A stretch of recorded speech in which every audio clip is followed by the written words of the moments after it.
What's going on, everybody? It's the Reformation Keegan, and I'm here today with another comic analysis. So, we're not just doing a full review, but we're going to do an analysis of Superman and Doomsday Hunter Prey. So, this was a 3-issue miniseries that was completed in 1994 by the legendary Dan Jurgens, and it basically concerns an aftermath of Superman's initial battle with Doomsday, and we also know what happened. So, this title is basically covering that. This is actually a bigger trade with many more issues, and eventually I'm going to do more videos on remaining arcs within this bigger trade. But this is really a fun read, and it's a fun read because there's a lot of pathos that Dan Jurgens uses, which is used rhetorically for emotional effect on the reader via the author. And there's a really, really good story that already exists, and then you're adding layers to it. So one of the things that I really liked in this was the incorporation of intertextuality. So, for people that have never even read The Death of Superman, which you should read, it's very good, they can even still have an understanding of what is happening in this particular arc, because Dan Jurgens writes it in a way for every audience to understand. And when you're in the literature world, there's a phrase, know your audience. And Dan Jurgens knows his audience may have not read all of The Death of Superman because it was a pretty lengthy arc. So he basically, through intertextuality, will reference and mention the death of Superman without actually mentioning the title to give the audience an education on Clark's past with Doomsday and his history with Doomsday, both in the past and also going forward and in the present moment within this. So there's a lot of really unique things at play here. The incorporation, I think, of Wave Rider was really good because he, again, served as that educational tool for Superman, because this is when Clark has returned from being killed by Doomsday.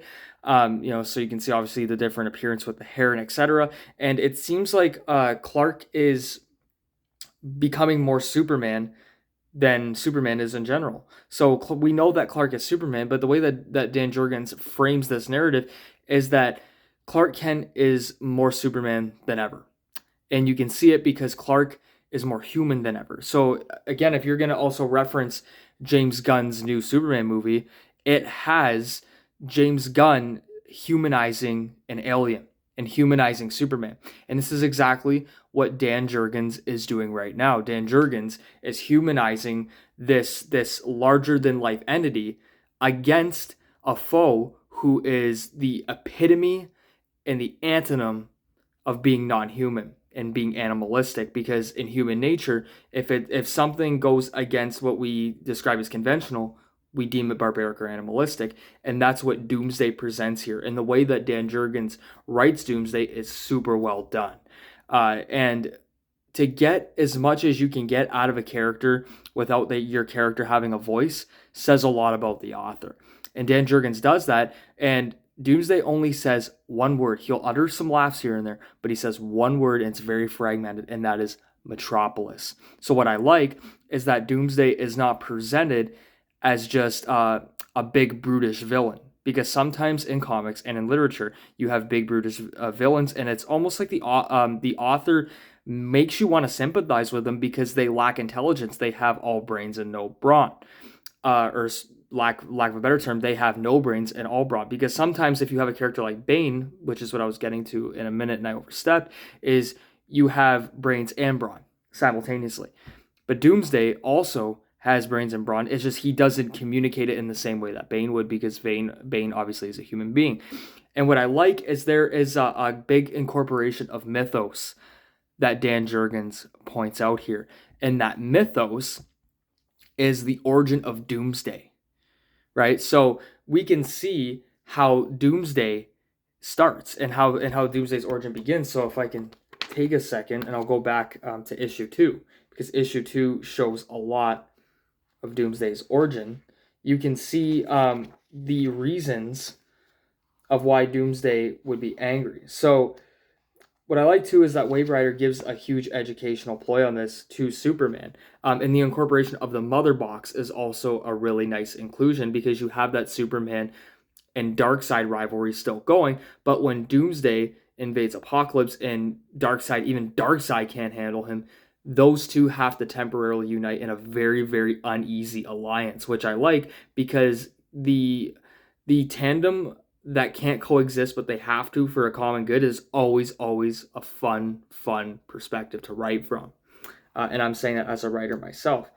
So you have a lot going on in these titles, and like I said with Wave Rider, you have somebody who is a little bit on the outside, but what they're doing is they're giving Clark an extra educational lesson, not just in life but about his foe.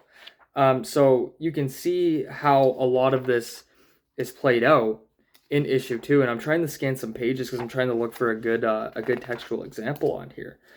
But one of the fun parts about literature is when you're presenting it as discovering things yourself. And when you discover little things, you can always backtrack and go back and go, okay, that makes sense. And you can kind of connect some proverbial dots that you may have never connected before. But like I was saying, is when Doomsday is put away, as you can see right here in issue 2, when he's created, he's incarcerated, Clark finds out that Doomsday is a Kryptonian citizen, basically. He's a part of Kryptonian heritage, and that's why Doomsday could sense Superman and tries to go after him. Because Doomsday may have accidentally thought, when he was on his way to Calaton, that Superman was his accidental creator. And that's a really fun way to look at this. Because, Doomsday, like we mentioned a little while ago, he's not just a mindless villain. He has reasons for what he does. And you can see it here even when he's being created.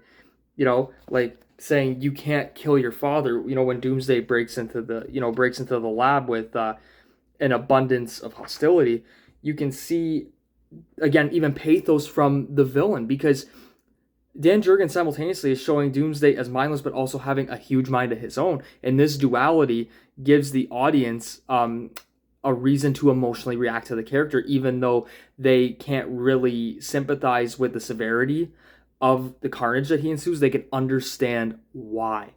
So that's always a really, really fun thing to look at.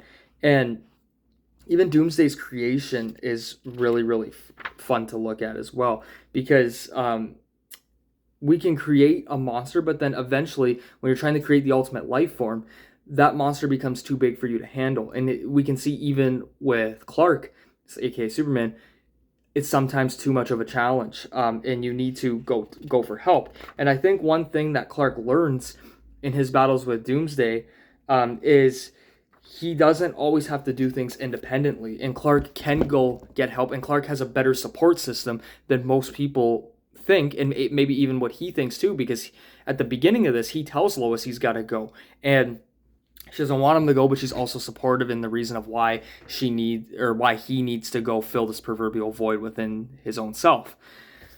And you can see at the beginning and at the conclusion of this arc where Clark is suffering from post-traumatic stress disorder from his previous battle with Doomsday, and you can see the self-doubt throughout the entire arc. And you can see it especially, like I said, at the beginning, at the end, where you have a younger Clark talking to himself.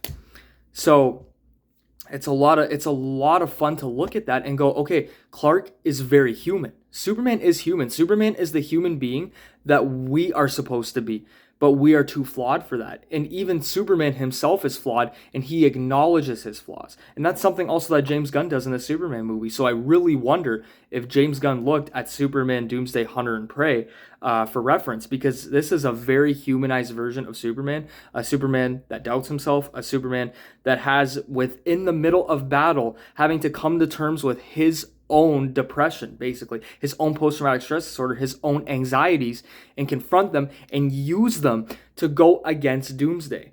Because if he doesn't use every ounce of even inner rage that he needs to go against Doomsday, it's going to cost him. And it's not just rage, it's controlled. It's controlled chaos, because what Clark finds out is he can't just go against Doomsday head on. He has to strategize, and the theme of strategy is really big in this story too. And Dan Jurgens incorporates it quite well because he has Clark say, "Okay, I can't attack Doomsday head on, but what I have to do is I have to outsmart him, and I have to outthink him."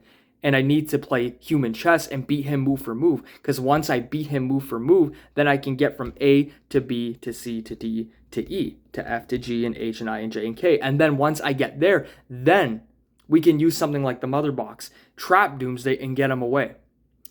And it shows how intelligent Clark actually is. He's not just strength, he's wisdom and he's hope. So with wisdom and hope, you send a message to everybody that it doesn't matter what physical prowess you have. If you have a strong emotional capacity, you can conquer what you need to conquer. And Doomsday is a physical and metaphorical demon that Clark must beat from a PTSD point of view. So that's my take on Superman, Doomsday, Hunter, and Prey. I'm going to be reading more of these arcs in this trade, and we'll do more videos going forward. Let me know what you think. Don't forget to like, share, comment, and subscribe, and I'll be back relatively soon.